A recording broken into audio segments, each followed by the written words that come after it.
is very less than mine. And the same way, I wouldn't tell you about the British culture. I'm not British, but I can't sit here and tell the British people, oh, you know what, this is what I think it is, because not. I'm not British. I'm not from there. British values. Yeah, exactly. But that's what I'm saying. But there's good and bad in all cultures. No, exactly. Look, I'm a Pakistani. If I'm doing anything against the Pakistani, I need to know that I will be one of them as well. I will be. But that's why I say to all the Pakistani, you need to stand out. You need to call wrong where is wrong. Doesn't matter if it's white, black, brown, whoever is doing it. But for us, the problem is the main majority of issues that came around the grooming gangs is because I have actually met some of the people who have survived the grooming gangs. Some of them were in the demonstration and they have survived by the Pakistanis.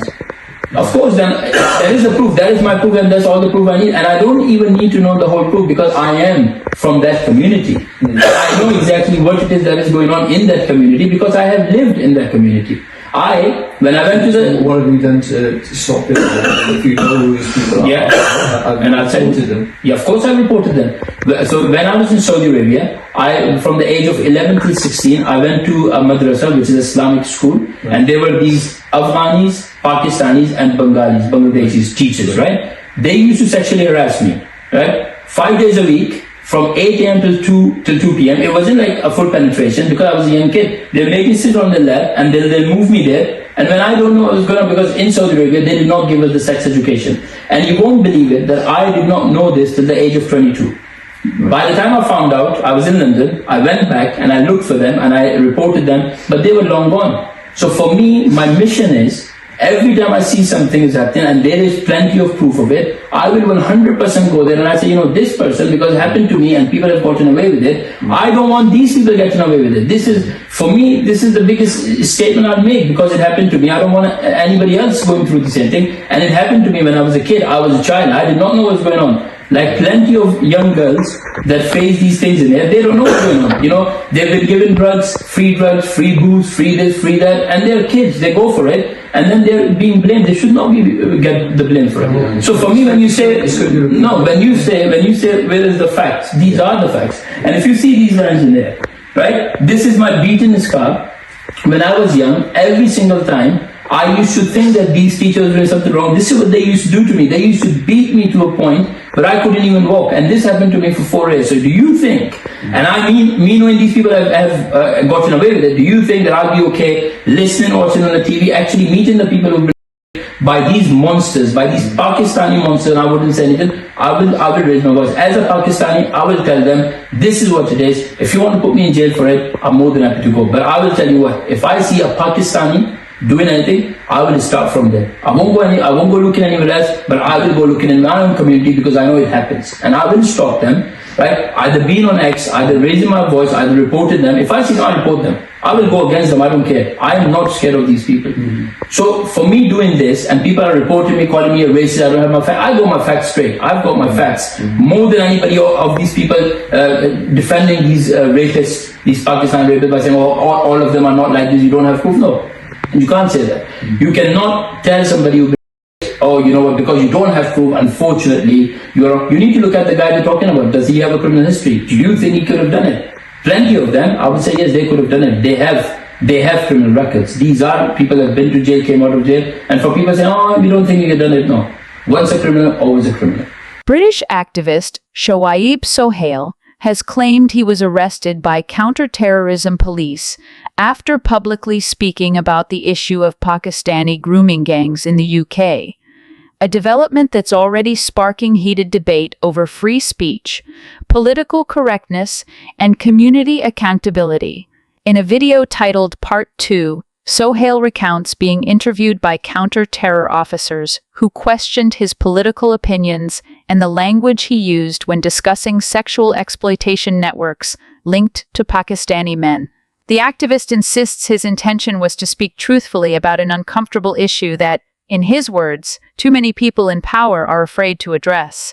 He describes his arrest as proof that political policing has replaced honest discussion, and that citizens risk punishment for addressing sensitive social problems. The case has prompted an outpouring of reaction online. Supporters argue Sohail is being silenced for telling the truth, while critics warn that his rhetoric risks fueling anti-Muslim sentiment and deepening social divides. What's undeniable is that this arrest sits at the intersection of two powerful forces in modern Britain: the demand for open dialogue about community failures, and the state's growing sensitivity toward speech that can inflame racial tensions. As Sohail put it in his final message to viewers, "I've always been clear, direct, and unapologetic in condemning these behaviors within the Pakistani Muslim community, and I won't stop now." His words capture a wider tension now gripping Britain, between free expression and fear of offense, between truth-telling and taboo. A debate that shows no sign of ending anytime soon. To is this young lad called Awab Ishaq, and how he's going to be immortalised, I suppose. It'd be preferable if he wasn't, but his name will be remembered, hopefully in a good way. And what happened to Awab will not happen to other people. Tell us what did happen to him. Well, good morning, Eamon. Thank you for inviting me on. You're right, this is such an important story because little Awab Ishaq was born to a family who were living in accommodation, a flat that was full of damp and mould. And they spent 2 years, his parents, telling the social landlord, which was Rochdale Borough Homes, the problems they were facing, the impact it was having on their baby's health, but they did nothing.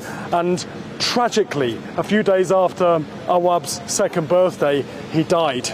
And they've campaigned and they've fought for a legacy for what happened, and that legacy comes into force today. We're calling it Awab's Law, and it means that families living in social housing of that kind that report mould, damp or related problems will get it fixed within 24 hours, or the social landlords will end up in court. So a legacy from a tragedy.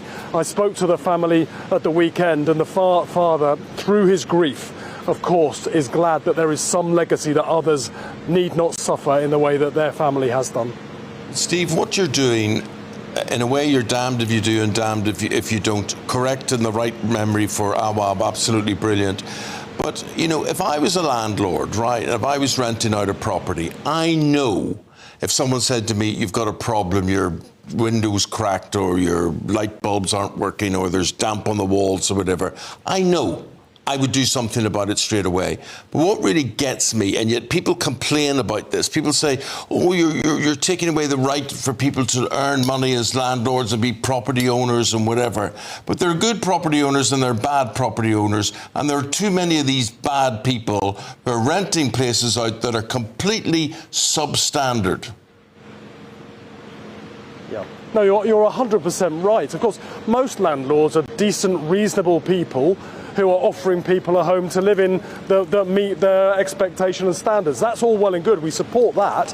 But you occasionally get these rogues who are doing things differently. And when it's a social landlord, you know, these are people that are regulated by government law. They shouldn't be getting away with this. I've seen it in my own casework in my constituency, where I had 5 families in one set of blocks living in accommodation with mould, and the council would not respond. Well, with Awab's Law in force, now they will respond, or they go to court and they will face the consequences. We're supporting the good landlords, which is the vast majority, but for those who are not doing the right thing, from today, there's a change in the law, and they can be forced to put right conditions that make people sick. And it's not just babies. If you're a person with disabilities or respiratory problems or a vulnerable older person, this can damage you just as much as a little baby.